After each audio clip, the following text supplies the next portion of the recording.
Assalamualaikum warahmatullahi wabarakatuh. Alhamdulillahirabbil alamin. Langsung saja rekan-rekan sekalian, mudah-mudahan kita semua mendapat syafaat dan taufik dari Allah Subhanahu wa taala, dan mudah-mudahan apapun yang kita pelajari pada hari ini sebagai awalan semuanya karena Allah Subhanahu wa taala. Mari kita sama-sama luruskan niat kita sama-sama luruskan apa yang ada di pikiran kita, bahwa benar-benar kita sama-sama untuk belajar membaca Al-Quran ke arah yang lebih baik. Rekan-rekan sekalian, untuk materi makharijul huruf dan sifatul huruf awal kali ini, pertama kita akan mempelajari yaitu huruf hamzah, karena salah satu huruf awal dari huruf hijaiyah yang dari huruf alif sampai huruf ya adalah huruf hamzah. Jadi perbedaannya, ya, kadang-kadang kita salah ucap nih, ya, kadang-kadang kita mengucapkan alif padahal itu adalah hamzah. Jadi antara alif dan hamzah itu beda karakternya, ya. Kalau misalnya ada barisnya, baik dia fathah, kasroh, doma, sukun maupun tanwin, an, in, un, itu namanya hamzah, ya, namanya hamzah.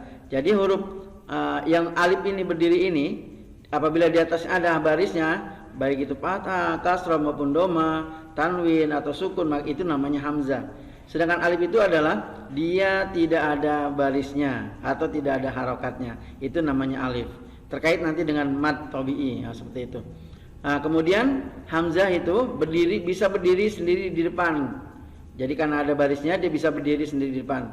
Misalnya alhamdulillah, nah itu sebenarnya hamzah, bukannya alif. Sedangkan alif itu tidak bisa berdiri sendiri di depan karena dia tidak berharokat atau berbaris. Nah, itu perbedaan secara signifikan antara alif dan hamzah. Nah, rekan-rekan sekalian, huruf hamzah ini keluarnya adalah dari pangkal tenggorokan. Nah, maaf nih, pangkal tenggorokan aqsal halqi namanya, tenggorokan yang paling bawah.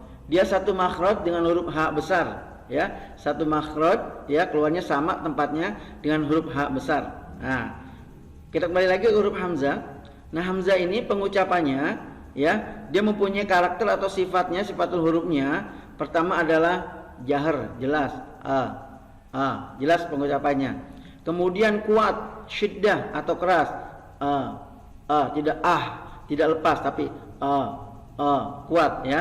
Kemudian dia mempunyai sifat adalah istifal. Jadi istifal itu ketika kita mengucapkan huruf hamzah misalnya, maka diikuti atau disertai dengan turunnya lidah. Nah, turunnya lidah, lidah turun, ya. Itu istifal. Kemudian mempunyai sifat infitah, terbuka. Jadi ketika mengucapkan hamzah misalnya maka lidahnya secara istilah lidahnya menjauhi langit-langit mulut, terbuka, nah seperti itu, ya. Itu istifal dan infitah. Jadi keempat sifatul huruf ini adalah melekat pada huruf hamzah. Pertama adalah jahar, jelas. Kemudian syiddah, keras atau kuat pengucapannya. Kemudian sifatnya istifal, ya, merendah karena ketika mengucapkan ya, mengucapkan huruf hamzah, lidahnya turun ke bawah, ya, turun ke bawah. Kemudian lidahnya terbuka dan menjauhi langit-langit rongga mulut. Nah, itu istifal dan infitah. Nah, rekan-rekan sekalian, itu ya yang kita ketahui tentang huruf hamzah.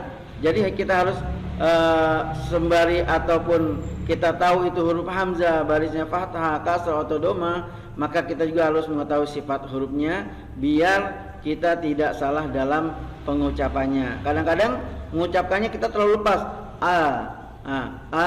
padahal dia di sini, di pangkal tenggorokan yang paling bawah. Nah, begitu rekan-rekan sekalian. Jadi nanti ada contoh pengucapannya juga yang insya Allah nanti akan diberikan oleh mentor masing-masing kelompok, ya. Misalnya i u ba u an ani a na minal mu'ni ma i an ani a.